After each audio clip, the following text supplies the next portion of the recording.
My talk will be about the PD-L1. If the PD-L1 is a real predictive biomarker that can help us in selecting patients. So, first of all, I think that it should be clear the definition of a predictive biomarker. A predictive biomarker is a marker that is able to select the patients that can have a benefit for a treatment. So, it should be a sort of black and white, okay? If present, patients can respond or not to a treatment, if not, the same. But it should be clear that this is the ideal biomarker. So the question now is the PD-L1 expression the right biomarker, the right predictive biomarker? Because we need a predictive biomarker, because you know the new checkpoint inhibitor are good, but the cost is very high, sometimes maybe not sustainable. Having said that, coming back to the PD-L1, my personal opinion is that PD-L1 is not the right marker. Why this? If you look at the data melanoma, consider that several trials, and mainly the BMS trial, found that also the PD-L1 negative patients got an important outcome after this kind of treatment. But before to discuss about this data, I think that also it's useful to make some consideration about the PD-L1. PD-L1, first, is an immunological marker. It's not a molecular marker like the BRAF or the KRAS. What does it mean? This means that this dynamic marker can be an inducible marker. Interferon gamma radiotherapy, and in other situations can be up-regulated or down-regulated. And you can find at different time, different expression PD-L1. Third, the topographic localization PD-L1. PD-L1 expresses not in all the tumor microenvironment, but normally you can find the PD-L1 at the limit of the tumor with the infiltration. This may be important because if you take a biopsy, not in the part of the tumor where PD-L1 is expressed, you can have a negative, a fake negative. And this is another important question if we should evaluate on biopsy or in the whole tumor samples. Another, of course, issue. Then we have a different system, different monoclonal antibody, different scoring system, different cutoff. Consider that the four most important companies, BMS, MSD, AstraZeneca, and Roche, used different antibodies with different scoring system. Three of them used the evaluation on tumor cells. One, the Roche used the evaluation on tumor cell and immunocells. It's a little bit different. So, having said that, the question is, again, if the PD-L1 is the right market.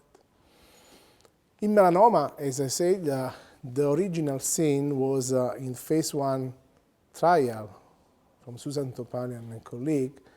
At that time, they found that 9 patients in the 25 patients PD-L1 positive responded, while in the 17 patients PD-L1 negative, nobody responded. For this reason, at the time, all of us said we got the marker.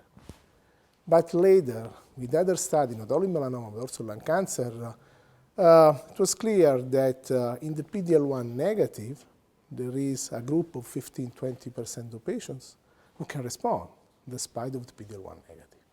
And this is the problem. We cannot avoid the treatment in the PD-L1 negative in this group of patients. Later, in the phase 3 trial from BMS, it was performed a perspective evaluation. Patients were stratified according to PD-L1 status. As you know that the pre-planned analysis is more important than retrospective analysis. In this pre-planned analysis in the first trial at 037, it was clear that in the PD-L1 positive, the response rate was 44%, higher of course. But all of us know that in PD-L1 positive, the performance is better. But in the negative, it was confirmed that 20% of patients negative who got an important response. But most important were the data in 066. First line nivolumab in the BRAF wild-type population. If you look at the response rate, 53% in the PD-L1 positive, 33% in PD-L1 negative. So consider that you are using the PD-L1 marker in order to select patients. And we can decide that we can treat just the patients PD-L1 positive. You have the 53% who can respond, but in the same group, there is the 47% who don't respond. While in the negative, you have 33% who can respond. Is this the right market for selecting patients with melanoma? No. But there is another important question in melanoma. You know that now we have the combination ipilimumab nivolumab, and if you look at the data in terms of progression-free survival in the PD-L1 positive, the PFS is similar in the combination and in the nivolumab arm monotherapy. And you know that combination is more toxic, so the question now is if the PD-L1 may be the right marker for selecting treatment for patients. It's a little bit different. But also in such case, first, we need to wait overall survival data, because with overall survival rate it was demonstrated in 066 that also the PD-L1 negative have very good performance and outcome. Second, if you look at the response rate, is higher in PD-L1 positive respect to PD-L1 negative. And then the percentage of patients PD-L1 positive in this study, in this group PD-L1 positive, was the lowest found in a clinical trial, 21.5%.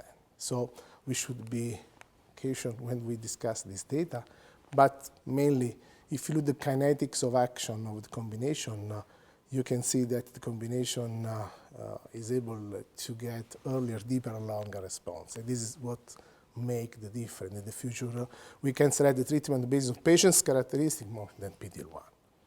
In lung cancer, the situation is a little bit different. We have also a lot of data and in sometimes contrasting data. From the BMS trial in the squamous, it's clear in the checkmate 017 that PD-L1 negative and positive can reach good outcomes. So PD-L1 in this group of patients probably is not able to select patients. There are other interesting data from the Keynote 010. You know, Keynote 10 is a randomized trial performed in only PD-L1 positive patients. One of the criteria for selecting patients was that all patients should have more than 1%, cutoff was 1% PD-L1 expression. And they found that in the strongest positive patients, more than 50%, there is of course a better outcome, but this is clear. But if you look at the forest plot in these patients, also in the group from 1 to 49, the performance of ipilimumab was better respect to docetaxel. So I don't know which is the reason, because we should select patients on the basis of strongest or more.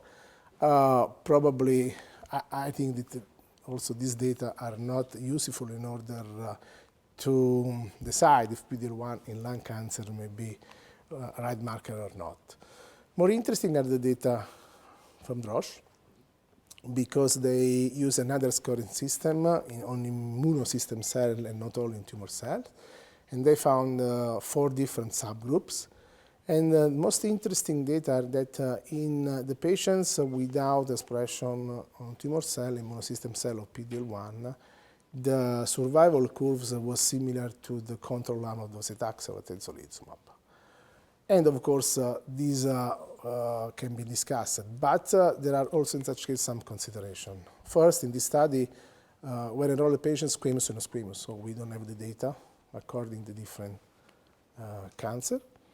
And second, if you consider the PD-L1 tumor cell alone, is not significant. So what is significant is the expression immunosystem cell. But if you look, the curves are similar. So considering that the PD-L1 treatment has less side effect than docetaxel from an ethical point of view, there's also an impact on quality of life this kind of treatment. Similar data were found in the checkmate 057, no squamous, with nivolumab, with PD-L1 positive, reached a good outcome, and of course was significant effect on nivolumab respect to docetaxel, but in the negative, a different cutoff, there was no difference in terms of overall survival. But also in such case, it's the same question of the Roche trial. So in conclusion, what I can say is that before to consider the PD-L1 as a dry marker, I think that we should test other markers where the so-called black and white action is probably more evident.